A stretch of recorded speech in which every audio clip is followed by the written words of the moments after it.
Hey everyone, it's Ashley and my family spends $900 a month on groceries and I am trying to cut that bill out and create better food quality for our family by trying to knock down that grocery bill while eliminating by like making all that stuff myself. So I see some homemade kitchen restocks on TikTok and that's kind of what has started to inspire me.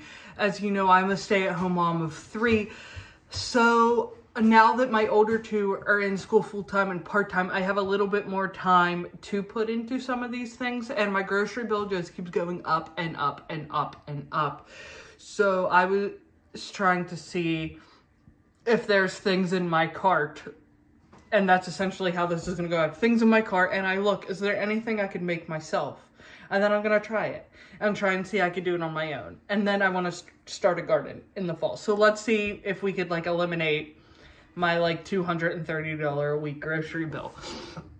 So I thought the easiest thing was going to be to start by like once a week just doing like a homemade kitchen restock. And so I'm doing some of that stuff right now. So let's make some zucchini bread, and so we're going to stick with some breakfast items. We're going to start with some zucchini bread, and my whole family loves zucchini bread. And these like breakfast muffins I saw online where like they're made with bacon and maple syrup and cheddar cheese and pancake batter, and then you make them like a muffin. So I want to see if I can like get 4 weeks worth of things in there and prepped and ready. And that's what I have so far. Zucchini bread, breakfast muffins, and then I'll turn the camera on later in the week if I make anything else. All right, let's work together. I'll leave the recipe down below, but we're working with 3 zucchini today, and I'm hoping that's enough to give me 4 loaves of zucchini bread. So the first thing we're going to do is shred them up and put them in this bowl here. Don't mind my baby. He's my little assistant. Okay, so we've grated our 3 zucchini, and I just keep it in a bowl here. I'm only going to make 2 loaves at a time because I only have 2 pans, and I am not like an excellent baker. So if I try to like power bake, I haven't been successful at that. So this recipe makes 2 loaves at a time, and I'm just going to do the bake twice. So I'm just going to keep this aside for when I need to get the zucchini. Okay, so now I'm obsessed with this KitchenAid bowl because it has a pour in it. I think it's a KitchenAid bowl. We're going to put our dry ingredients in here, and it's going to be 3 cups flour, 2 teaspoons baking soda, and I use a big whopping like 2 tablespoons of cinnamon. When it bakes, it smells like Christmas, and that's the only way that I alter the recipe. So we're going to put the dries in here, and then we're going to put the wets ingredients in another bowl. I did decide to try to go all out, and I am going to try to mix both batches at a time. So here is my dry ingredients of baking soda, cinnamon, and flour. And I have cut my butter up in a bowl, and then I melt it, and then I put it in the fridge to get to room temperature. But I wanted to show you guys this trick. I save all of my butter wrappers, and that's how I grease my pans for baking. So that's like another way that you're not using an aerosol spray. So that was something that I thought might be helpful to you. That's like one of my fave kitchen hacks. And you could like stack these up and put them in the fridge if you want. So next I'm going to incorporate all the wet ingredients. I'm going to put them on the screen or down below or something because there's no way I could remember it off the top of my head. But this recipe calls for chocolate chips. I may or may not put chocolate chips in this recipe because honestly I forget if I have them in my pantry or not. So let's go ahead and get the next part done.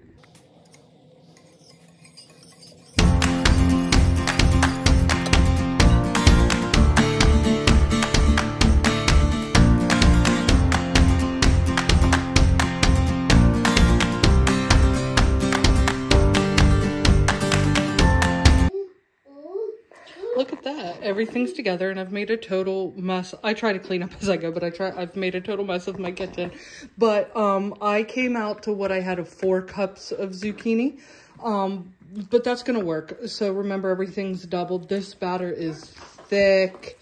It was definitely a workout to mix all this up, but that's part of the, I guess, part of the health benefits of making it. Have you guys ever seen that Blue Zone show on Netflix? Honestly, it was like another inspiration for me to start this more.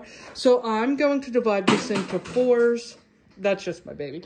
I'm going to divide this into 4s and then get these 2 in the oven, and then we'll do it again. So this bakes 350 for about 50 minutes. So see you guys in an hour. And here's the finished loaf. We'll have this one after school for snack today. And I ended up not getting 4. So I'm going to be able to freeze 2. So that should be enough for this week. And then the next 2 weeks. So recipe 1 done. Also, I tried this recipe and I wasn't like a huge fan. So next time I'll use a different recipe. But it just is a mediocre zucchini bread to me. So if you're going to make some zucchini bread, try a different one, but I'll still leave the link below that I used. Okay, let's go on to the next thing. Okay, so the next thing that we're gonna try is making some like savory pancake breakfast bars. So I saw on TikTok a guy that was making breakfast muffins with pancake mix, bacon, and cheddar cheese. Or no, he was using sausage. And I thought like, oh, that sounded good. Whoa. But to try and save some like time or maybe make it easier, I think I'm gonna do like the sheet pan pancake recipe. So I'm gonna make sheet pan pancakes with some maple syrup, cheddar cheese, and bacon mixed in. And I've never made that before, so let's see how it goes. If I can make it, I could give it to my boys for lunch, my daughter for after school snack, and then hopefully I can freeze some. I'm hoping I have enough ingredients to make 2 sheet pans full so I could freeze some. But, I mean, we'll see. So, right now I have all of my ingredients sitting up for room temperature. So, my butter's melted in the refrigerator. My eggs and my milk is all pre-measured out, sitting out room temperature. And I'm frying up the bacon right now. I grated the cheddar cheese.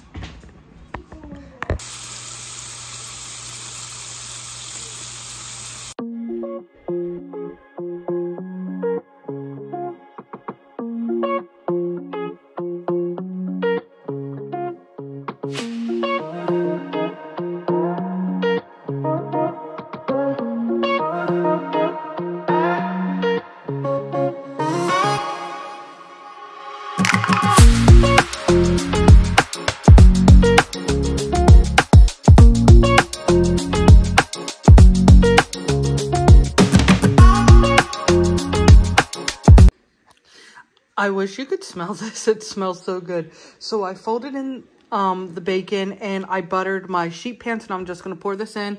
And I have my oven preheated at 425. So this is going to bake for about 15 to 18 minutes. So I'll see you when it's done, and let's hope for the best. Guys, this is it. This is the recipe to make. I made 2 full sheet pans. So this is my second sheet pan that came out because, you know, this is all like a trial and error thing. I ain't no expert yet. So the first sheet pan, I realized my oven was uneven. So halfway through, I spun this so it didn't tilt and burn on one side. Me and my baby are just straight up snacking right now. And the baby's on his 3rd piece. This is delicious. So I have a whole sheet, like basically a whole sheet pan except for the burn part, to give for my boys for lunch, my husband for breakfast tomorrow, and my daughter for after school snack. And then I'm going to freeze this whole pan. But with this loaf, I ended up adding 2.5 cups of flour. So let me know what you think of this one. But of all the recipes so far, this is a banger. This is so good. Okay, I'll see you for the next recipe, guys. Hey, okay, look at all these little crazy things in my hair. Okay, we only have a couple things left that I'm gonna try. Sorry, that's my baby. Okay, so next we're gonna make homemade coffee creamer. And I've never made it before. This is my first time, but it looks so easy. So we're gonna make some homemade coffee creamer, and then I'm gonna try my hand at making some homemade snacks. And I'm gonna make some homemade popcorn that we can store. So I'm gonna make some sweet roasted corn flavored popcorn, and I'll show you that in a moment. But right now we're going to do some just vanilla creamer, and it's so easy. Okay, so look, I splurged and I got this mason jar, and you just pop out the lid and then you'll pour it. So that will be such a great way to store But all you need is a can of sweetened condensed milk. Milk of your choice. I'm going to be using 1% milk. I'm going to be putting in vanilla baking extract, but you can use whatever kind of flavorings or syrups that you want.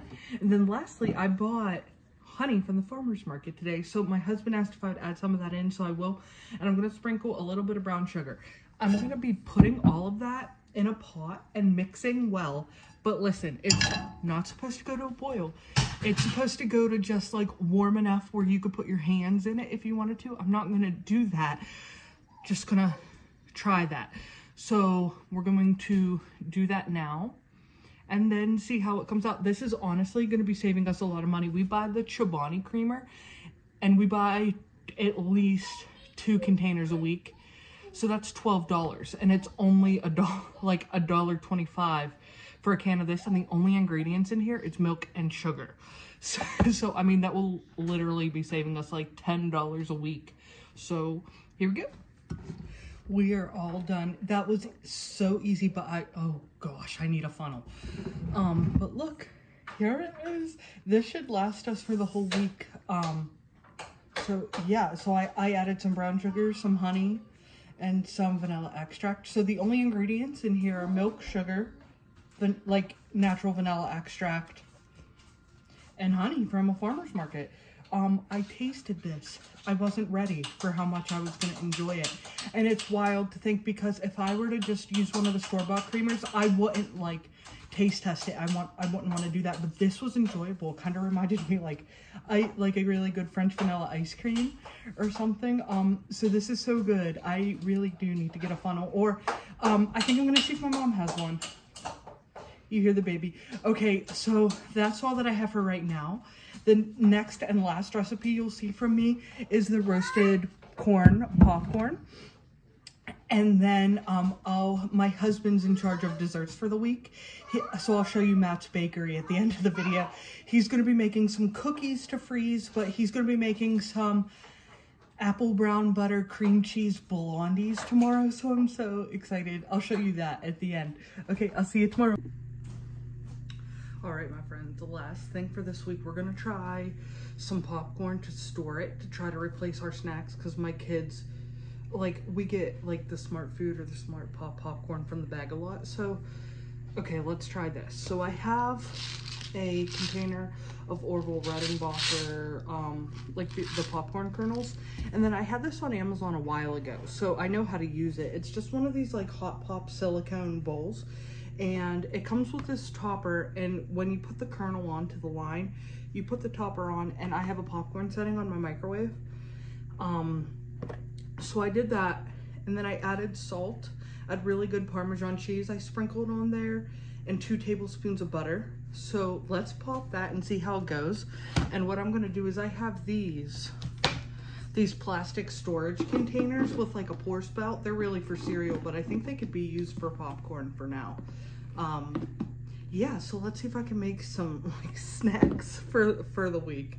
Because if this works, I mean, this would be super money saving too. So I'll pop it, I'll let you know how it tastes. Okay, the jury's out, and it's very good. It's very good. I mean, I've made popcorn like this before, but I never thought to like restock it and keep it a snack. So look how much that made. And then I'm gonna fill this, and honestly, it should last a week. It doesn't matter. It's gonna be easy to do, and maybe I could try like a different recipe every week. So, okay. Now the last thing I'm gonna show you is Matt's kitchen. So here is the beautiful apple cinnamon blondies with maple cream cheese icing. This is the best thing that Matt and I have already made. Matt has ever made. It's beautiful. So that concludes our homemade kitchen restock for this week. Please join us next week for another week of trials, tribulations, and adventures. Please subscribe if you like this content, and let me know if you have any ideas or requests down below, and let's see if we can make it happen. I'll talk to you later, guys. Bye.